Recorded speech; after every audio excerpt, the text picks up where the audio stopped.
En este mes de febrero vamos a hablar acerca de misiones. Primero lo primero, ¿qué es lo que le interesa a Dios? ¿Qué es lo que hace palpitar el corazón de Dios? Vamos a buscar aprender cómo ganar a la familia para Dios, para Jesús. Cómo ganar a nuestros vecinos, nuestro barrio. Cómo convertirnos en el instrumento divino para alcanzar a Medellín, a todo el Valle de la Aburrá y por supuesto a Colombia y a las naciones para la tierra. Entonces es muy importante que meditemos en este mes en misiones. Hoy voy a compartir un pensamiento breve que he llamado primero lo primero. Si usted mira en la Biblia, va a descubrir que el corazón de Dios siempre ha buscado salvar a todo hombre, no a cierto grupito, no a cierta raza, sino que Dios tiene su plan y su corazón para cada ser humano. El rico, el pobre, el alto, el bajito, no importa su raza, no importa su condición socioeconómica, no importa el idioma, no importa su procedencia, Dios nos ama y quiere salvarnos a todos. Muy bien. Dice la escritura en Juan capítulo 3, versículo 16, un versículo muy conocido. Léalo conmigo. Porque de tal manera amó Dios al mundo, que ha dado a su Hijo unigénito, para que todo aquel que en él cree no se pierda, mas tenga vida eterna. Este versículo es una revelación del corazón de Dios. En primer lugar, dice, porque de tal manera amó Dios al mundo. Nos habla de la magnitud del amor de Dios. Un amor que es infinito, que es inmarcesible, que es inmedible. Dice la escritura que el amor de Dios no cabe en nuestros corazones. No lo podemos entender, no lo podemos inteligir. Se sale de cualquier pensamiento humano porque Dios nos ha amado más que a su propia vida y ha entregado a su Hijo por nosotros. En segundo lugar, nos habla este versículo de la evidencia del amor de Dios. Dios no se quedó en palabras, dice que Él ha dado a su Hijo unigénito. No dice primogénito, como si fuera el primero, dice unigénito. Habla del monógenes teos, o sea, el mismo, el único que tiene la misma sustancia de Dios. Es coeterno, es absoluto juntamente con Dios, es soberano juntamente con Dios, es santo juntamente con Dios el Padre, y a este Hijo fue dado por nosotros, el único que tiene sus propios genes. Y en tercer lugar nos habla del propósito de su entrega sacrificial y bondadosa, y es la salvación de todo aquel que desee ser salvo, para que todo aquel que en él cree. Así que esto dice la escritura, ¿cómo van a creer en aquel del cual no han oído? ¿Y cómo van a oír sin haber quien les predique? Es necesario ir y predicarle a todos para que todos escuchen y escuchando tengan la oportunidad de creer o no creer. Pero deben tener un mensaje claro de Jesús. Satanás ha levantado muchos mensajes falsos acerca de Jesús. Ha levantado muchos mensajes muy distorsionados de lo que es Jesús. Hasta el día de hoy, el verdadero evangelio permanece oculto a la mayoría de personas. Creo yo que no más del 3% de la población mundial ha escuchado verdaderamente a Jesucristo y el evangelio de Jesús. Los demás tienen tradiciones, tienen muchas cosas que son parecidas, pero que no son realmente el evangelio de Jesús. Entonces, es importante que usted y yo comprendamos que el corazón de Dios tiene ese afán, porque de tal manera amó Dios al mundo, que ha entregado a su Hijo unigénito, para que todo aquel que en él crea no se pierda, mas tenga vida eterna. Lo primero para Dios es salvar al mundo. Lo primero para Dios es que usted y yo seamos salvos, pero también sus familiares, sus vecinos, sus empleados, sus compañeros de trabajo, sus compañeros de estudio, todo el mundo que nos rodea, el indigente, el hombre, la mujer, el habitante de la calle. Dios quiere que sea salvo. Entonces debemos ser muy sabios. Y Mateo capítulo 6, versículo 33 dice, mas buscad primeramente el reino de Dios. Primeramente, no dice únicamente, pero debemos buscar primeramente el reino de Dios y su justicia, y todas estas cosas os serán añadidas. Y esas cosas se refieren en el contexto al alimento, al vestido, a las riquezas terrenales. Primeramente busquemos el reino de Dios y su justicia. Entonces, primero, lo primero. Segundo lugar, ¿por dónde empezar? ¿Por dónde empezar? Yo quiero que en este mes de misiones comencemos por esto. Ya sabemos que lo primero para Dios es la salvación de las personas. Yo quisiera que usted, en segundo aspecto, valorara su salvación. Por favor, querido hermano, valore su salvación. Le quiero ayudar con tres preguntitas. Primero, ¿qué sería de usted sin Jesús? Es decir, sin la salvación que Dios le dio a través de nuestro Señor y Salvador Jesucristo. Quiero preguntar a los que están aquí presentes, quiero preguntar a los que están allá en mi casa y a usted que está en su casa, ¿qué sería de tu vida? ¿Qué sería de ti sin tu salvación, sin Jesús? ¿Sí? Un cantante dijo, tendría un vacío en mi corazón. Vagaría sin rumbo y sin dirección, si no fuera por la gracia del Señor, ¿verdad? Otra pregunta que te quiero hacer en esta noche es la siguiente. ¿Cambiaría usted la salvación por alguna cosa? Tal vez cambiaría la salvación por tener una apariencia física más agradable, más conforme a los modelos de Hollywood. ¿O cambiaría usted su salvación tal vez por tener poder, por tener posición social, por tener conocimientos, por tener más fuerza física, por tener mayor salud? Yo quiero que usted piense, lo piense, por favor. Y una tercera pregunta, ¿no? ¿Le gustaría a usted volver a sentirse sin Jesús? ¿Usted recuerda cómo era antes de conocer a Cristo? Yo recuerdo mi vida como era antes de conocer a Jesús. ¿Usted quisiera volver a sentirse sin Él, sin la salvación, sin su cuerpo, sin la iglesia, sin la esperanza grabada en su espíritu, sin el toque salvador de Cristo?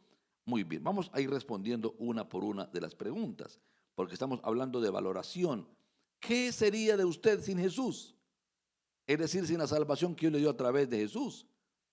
Y alguien dijo, menos que nada. Sería una criatura atada al pecado, separada de Dios y destinado a una eterna condenación, porque eso es una persona.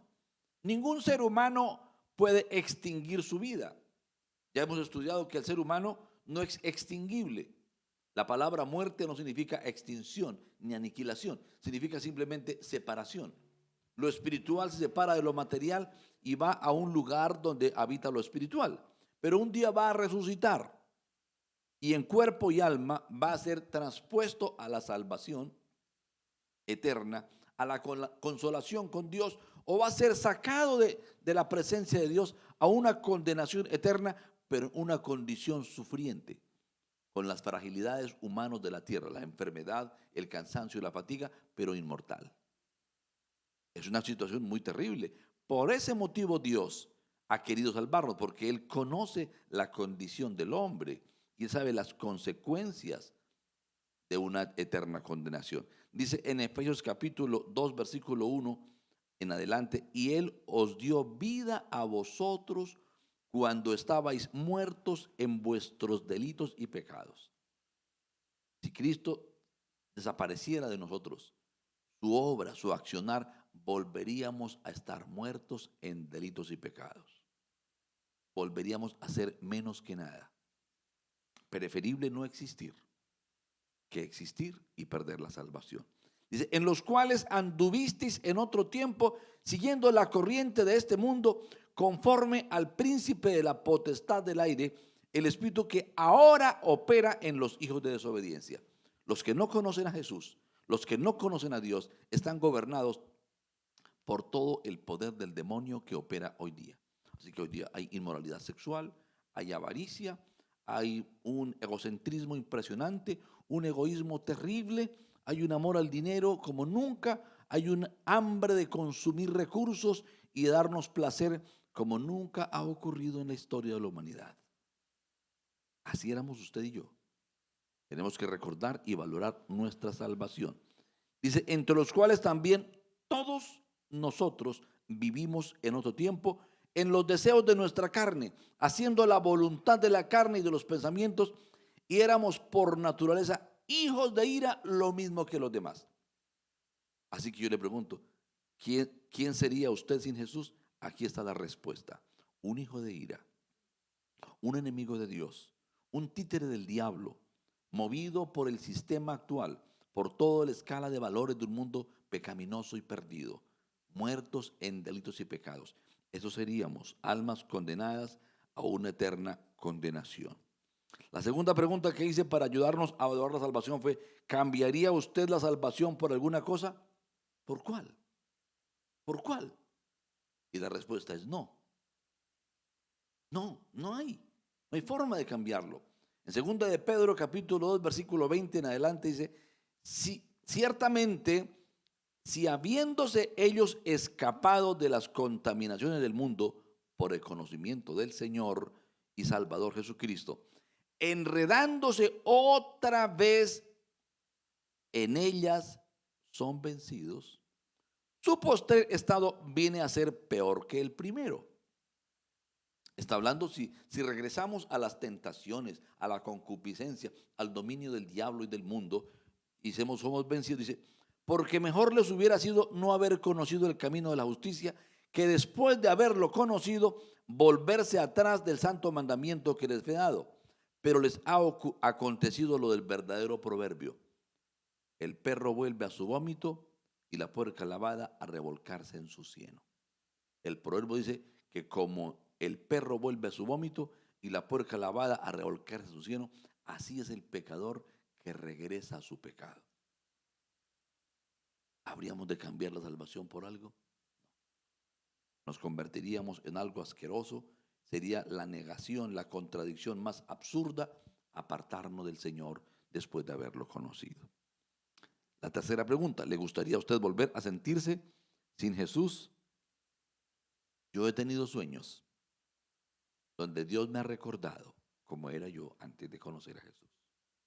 Me he despertado llorando y me despierto y me postro y le doy gracias al Señor por haberme traído a sus pies. Los primeros meses de convertido, más de 8 meses, todos los domingos me despertaba y me arrodillaba y le daba gracias a Dios porque mi condición ya no era la anterior. Ahora hay una nueva condición en mi vida. Y yo le pido a Dios que nunca te olvides, querido hermano, de la cantera de la cual fuiste cortado.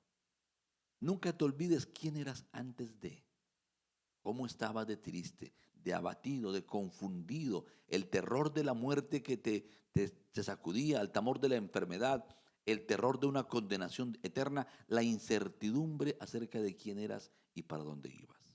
Hay una respuesta y está en Levíticos capítulo 19, ¿no? Dice, no te vengarás ni guardarás rencor a los hijos de tu pueblo, sino amarás a tu prójimo como a ti mismo. ¿Usted se ama? ¿Usted ama el bien que recibió al ser salvo?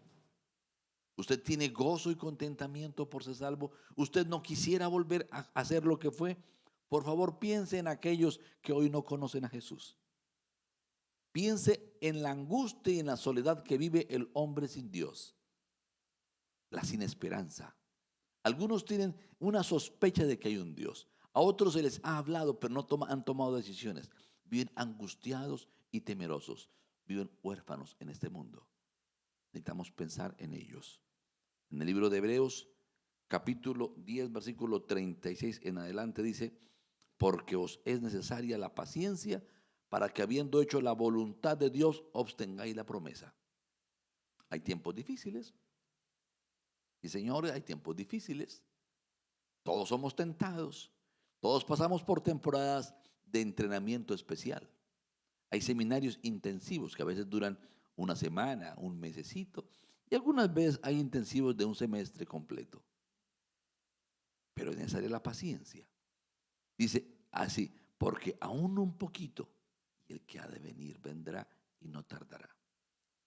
Mas el justo vivirá por fe, y si retrocediere, no agradará a mi alma.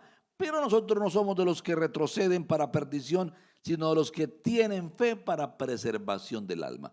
Es decir, no queremos volver atrás, no queremos recordar ni por un minuto lo que fuimos, no deseamos por ningún motivo volver atrás, porque hemos experimentado la consolación de Jesús. Hemos comido de su bien todos estos años. ¿Quién va a volver atrás? Pero esa consolación que usted tiene, afuera todos la necesitan. Cada familiar que usted tiene. Puede ser alguien muy noble, tal vez tu querida mamá, tus abuelos, tus padres, tus tíos. Quizás son sacerdotes católicos, quizás son ministros de otra religión. No importa, no conocen a Jesús.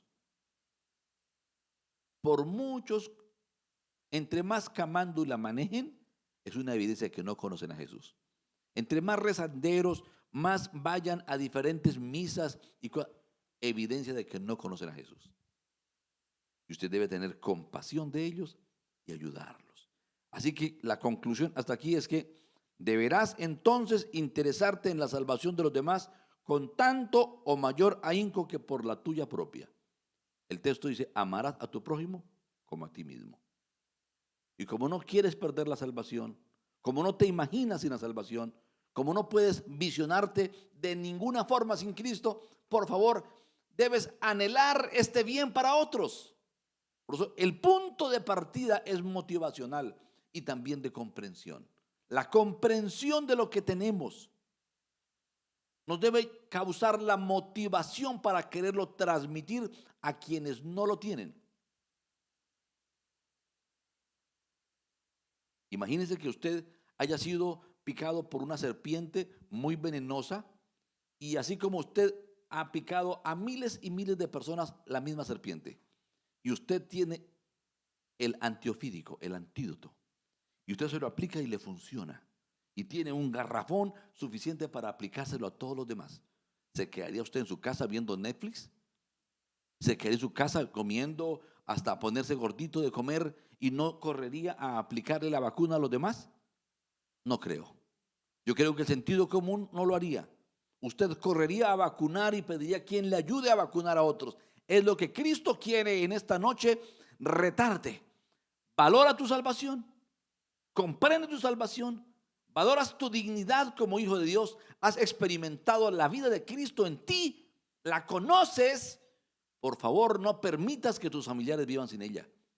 No sentencies a tus vecinos por falta de información a que estén muriendo o a que se condenen eternamente por no compartir el bien que tú tienes. A mí me preocupa que alguien o no ha experimentado el bien de Cristo o no entiendo por qué no lo quiere compartir. ¿Qué le ocurrió? Cuando vino un demonio de indiferencia y conquistó el corazón de ese creyente que ha experimentado la salvación y no quiere compartirla. Yo no lo entiendo, sinceramente no lo entiendo de ninguna forma.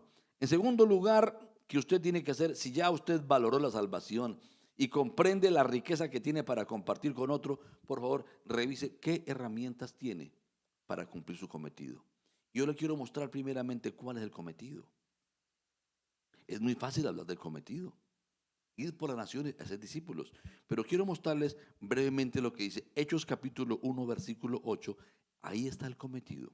Ahí está la gran comisión. Ahí está el reto para usted y para mí, el cual debemos cumplir. Tenemos que asumirlo. Pero recibiréis poder cuando haya venido sobre vosotros el Espíritu Santo. Recibiréis la capacidad, la potencia, el dinamismo, el vigor, la vitalidad, para que me seáis testigos, número 1, en Jerusalén. Número 2, en toda Judea. Número 3, en Samaria. Y cuarto, hasta lo último de la tierra. Vamos a mirarlo brevemente. En Jerusalén. Jerusalén es la ciudad donde comenzó la iglesia. Y ahí estaban las familias de los apóstoles y los creyentes. El oikos, la familia extendida, la familia nuclear, ese grupo de amigos, de contactos que tenía cada uno. Comience por eso, comience por su Jerusalén. Jerusalén nos habla también de nuestro barrio y nos habla de nuestra ciudad. Si hablamos de Medellín, Medellín tiene 174 barrios, 16 comunas dentro del casco urbano, más 5 comunas en el casco rural que se componen de veredas. Medellín Está compuesto entonces por Berea. Esa es nuestra Jerusalén. Esa es nuestra Jerusalén querida y tenemos que pensar en Medellín. En toda Judea, la provincia, en este caso el departamento de Antioquia, posee 5.974.788 personas. Vivimos en 125 municipios. Y si no estoy mal, hay 29 municipios que no tienen ni siquiera un creyente evangélico. 29 municipios. Hasta hace poco eran 34, pero ya en 2 años han abierto 5 nuevos municipios para Cristo. Sí, los han abierto iglesias. Debemos pensar en los municipios de Antioquia para llevar la palabra del Señor. Ahora, lo peligroso es que muchas iglesias están en el casco urbano. ¿Y qué pasa con la población rural? ¿Quién irá a evangelizarlos a la parte rural? ¿Quién se va a montar la mochila y los va a buscar de casa en casa por las veredas, por los montes, haciendo el trabajo difícil? Usted y yo, ¿verdad? Porque somos llamados, a eso nos mandaron. Muy bien. En toda Judea, es Jerusalén, ¿no? Medellín. No mencioné Itagüí, no mencioné Copacabana, Barbosa ni Girardota, son también parte de nuestra Jerusalén. En toda Judea, Judea es la provincia, en este caso el departamento de Antioquia, que yo lo mencioné. En Samaria, el resto de la nación. En Colombia tenemos 32 departamentos, 1.103 municipios y un total de 1.122 entidades administrativas y aproximadamente 48,5 millones de personas.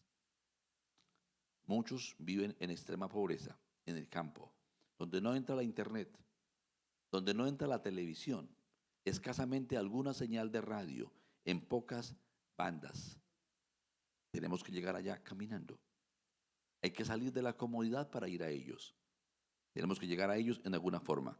Y hasta lo último de la tierra, según la ONU, somos 193 países, más 2 países que son conocidos como los estados observadores, que son Palestina y la Santa Sede. En este caso seríamos 195 naciones.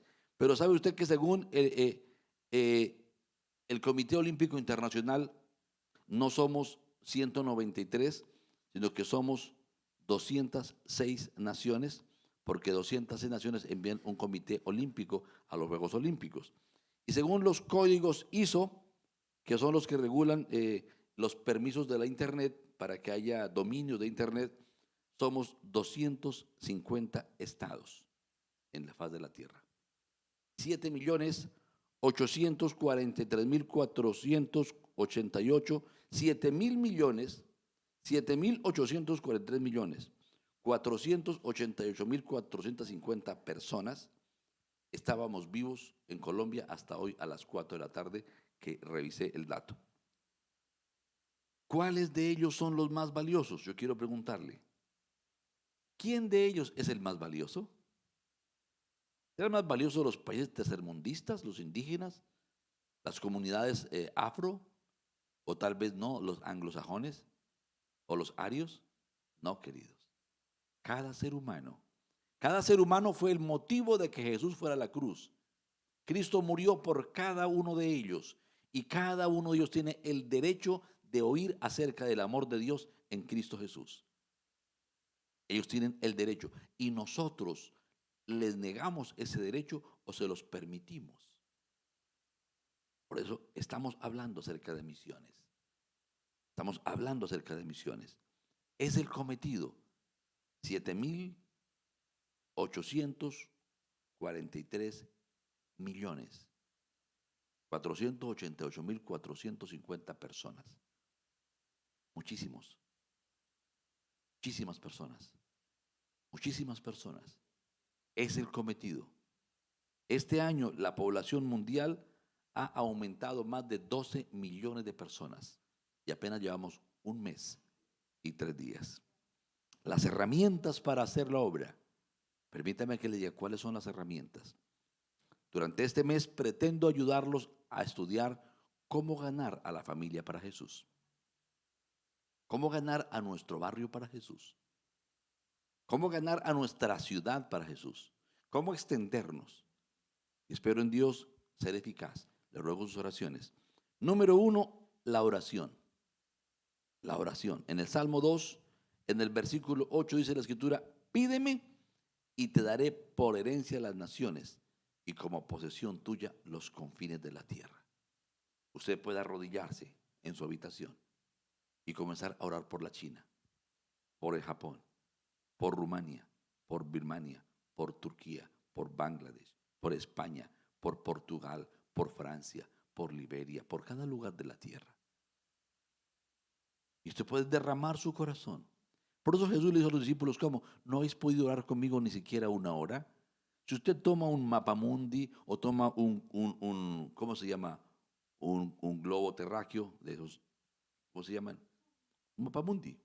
Y comienza a orar nación por nación. O simplemente descarga una lista de naciones de internet en orden alfabético y comienza a orar por cada país. Una hora de oración no va a ser suficiente. La primera forma, la primera herramienta que Dios nos concedió es la oración. A través de la oración usted va a llegar a sus hijos. A través de la oración usted va a llegar a sus abuelos, a sus tíos, a sus parientes. Pero es menester que usted no sea insensible, que usted comprenda que están perdidos, que sin Cristo están perdidos, están sentenciados a una eterna condenación porque no han nacido de nuevo. Entienda, querido hermano, que si sus familiares no conocen de Jesús, van camino a una eterna condenación. Yo le pido a Dios que le ilumine el entendimiento a cada creyente sobre la faz de la tierra, que cada creyente entienda que Él pasó de muerte a vida cuando fue salvo, pero los que no han creído en Jesús no han pasado de muerte a vida, permanecen todavía en muerte, que tenemos que orar. El Señor Jesucristo nos mandó a orar de la siguiente manera: vosotros pues oraréis así: Padre nuestro que estás en los cielos, santificado sea tu nombre, venga tu reino, venga tu reino, venga tu reino. ¿A quién tiene que venir su reino? A nosotros. ¿En qué áreas? En nuestra manera de pensar, en nuestra manera de hablar, en nuestra manera de reaccionar, en nuestras conductas, en nuestros valores. Que venga el reino de Cristo a nosotros. Dice luego: sea hecha tu voluntad como en los cielos, también en la tierra. En el cielo no hay pecado, ni egoísmo, ni amor al dinero. En el cielo no hay infidelidad. En el cielo el que reina se llama Jesús. Él es Rey de reyes y Señor de señores. Los ángeles, los querubines le adoran todo el tiempo. Dice la palabra que delante de él con un par de sus alas se tapan los ojos porque no se sienten dignos de mirarlo y declaran: santo, santo, santo. Toda la tierra está llena de su gloria. Dice que así mismo debemos pedir su reino. Yo le pregunto: ¿se sentiría usted contento? ¿Cuántas veces ha permitido que se siente a usted su tía que es camandulera? O su primo que tal vez comenzó a frecuentar la homosexualidad. O la otra tía que vive en unión libre. O el primo o el amigo que viene a su casa a consumir licor o a fumar cigarrillo o a consumir drogas. ¿Y usted qué le ha dicho? ¿Qué le ha advertido? Si su tía se va a sentar en una silla donde está una cascabel venenosa y la puede morder, usted pega el grito: tía, no se siente ahí. ¿Por qué? Porque usted siente espanto de lo que le va a ocurrir a su tía. Pero de su tía o su familiar está rezando el rosario, usted no le dice nada. Porque usted no ve que es más espantoso la idolatría que una serpiente de cascabel. La serpiente de cascabel le quiere quitar la vida terrenal, pero el pecado le va a quitar la salvación eterna. El pecado le va a llevar a una condenación que no tiene regreso. No hay purgatorio. Es una mentira del diablo que el pecador puede morir en su pecado y sufrir el fuego de condenación por cierto tiempo, y después, por las dádivas financieras que la familia le entrega a la iglesia, ahora podrá pasar al cielo. Es mentira. Usted no puede jugar con la salvación de los que lo rodean, ni puede jugar con el mensaje que posee dentro de su corazón, porque en su corazón y en su espíritu está el único mensaje que puede transformar a los que lo rodean. Por esa razón, el mensaje debe estar dado con claridad, con vigor suficiente, con claridad suficiente, con la suficiente reverencia del que sabe, porque estuvo en la muerte, estuvo perdido y ahora ha resucitado, ha experimentado el nuevo nacimiento. Si usted experimentó el nuevo nacimiento, yo le pregunto, ¿por qué no habla entonces con claridad de Jesús? ¿Por qué le da miedo hablar de Jesús? Hablar de Jesús es hablar de un tema de vida o muerte. ¿Cree para salvación o no cree para condenación eterna? ¿Cree para arrepentirse y cambiar o no cree para permanecer separado de Dios por la eternidad? La palabra dice que vayas de casa en casa, nos manda. Y donde encontremos un hogar de paz, entremos y compartamos el evangelio. Pero donde no reciben a Jesús, aún sacudamos el polvo de nuestros pies, porque en el día del juicio será más tolerable para Sodoma y Gomorra, que descendió fuego del cielo y fueron al infierno con todo su cuerpito de una vez, que para los que rehúsen creer a Jesús. Y usted y yo somos mensajeros de ese mensaje. Usted y yo somos los sacerdotes, los ungidos. Debemos prepararnos en oración cada mañana, leer la palabra, estar con Dios el tiempo suficiente hasta que esta verdad que te estoy compartiendo sea meridiana en tu espíritu y no pierdas la oportunidad de hablarle a nadie acerca de Jesús, porque quizás sea la única oportunidad que tengas para salvarlo. Hace años leí la biografía de un gran hombre de Dios, famoso por lo corpulento que era este hombre, de que en el corredor del tren se chocó con una mujer. Esta mujer era una profesora universitaria, atea, enemiga de Jesús. Y cuando él se agachó y le recogió los paquetes que se le cayeron a ella y se los entregó, le preguntó: mujer, ¿ya eres salva? Y ella llegó a su casa y conmocionada le comentó a su esposo, que también era profesor ateo. Dice: mira lo que me ocurrió. Me topé con este hombre en la calle y me ha dicho: ¿usted ya es salva? Y el hombre se puso enojado y le dijo: ¿no le dijiste a ti que te importa? Dice: yo se lo iba a decir, pero es que la forma como me lo dijo, había una fuerza en su espíritu, había un interés tan profundo por mí que no fui capaz de faltarle al respeto, no fui capaz de hablarle. Y vengo tan preocupada porque la verdad, aún no soy salva. Ese cruce, esos pocos segundos, pero cargados del espíritu, cargados de un interés verdadero, afectaron el corazón de esta profesora, que luego fue la biógrafa de ese gran evangelista. Y escribió la biografía, cómo ella fue, cómo fue la vida de este hombre, cómo la pasión por los perdidos llenaba su corazón. Por eso lo primero que tú debes comenzar es por valorar tu salvación. ¿Valora tu salvación o juegas con ella? ¿Disfrutas tu salvación o tienes mayor deleite en otras cosas? No puede existir para nosotros como creyentes, si hemos entendido la verdad, ningún otro gozo mayor que el gozo de la salvación.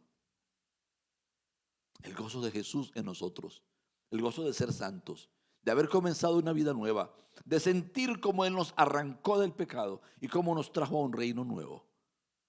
Yo no conozco placer más grande.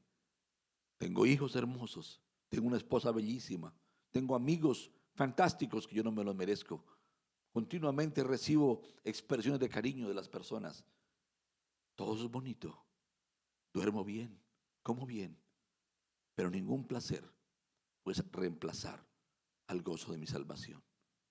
Espero que en ti tampoco, que ninguno de mis hermanos, ningún discípulo de la comunidad cristiana, las buenas nuevas, vaya a cambiar su salvación, su gozo de la salvación, por ningún otro gozo. Vosotros pues oraréis así: Padre nuestro que estás en los cielos, santificado sea tu nombre, venga tu reino.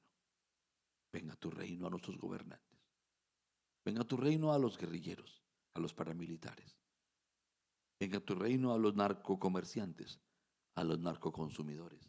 Venga tu reino al pobre y al rico. Venga tu nombre a la actriz, al artista. Venga tu nombre al profesor, al docente, al líder social, al empresario, al ejecutivo. Venga tu reino. Venga tu reino al campesino, al indigente. Venga tu reino. Porque ninguna otra cosa puede ser mejor para un ser humano, sino que el reino de Dios se cierna en su espíritu. No hay ninguna otra cosa. Ninguna otra cosa. Primero, lo primero. Segundo, valora tu salvación. Tercero, reconoce tus herramientas. Dios te dio la facultad de arrodillarte en Medellín por cualquier habitante de la tierra. Dice que la reina Isabel de Inglaterra decía: le tengo más temor a las oraciones de William Tyndale en este caso, que a todos los ejércitos de la tierra. Esta mujer, le tengo más temor a las oraciones de Juan Hus o de William que a todos los ejércitos juntos de la tierra.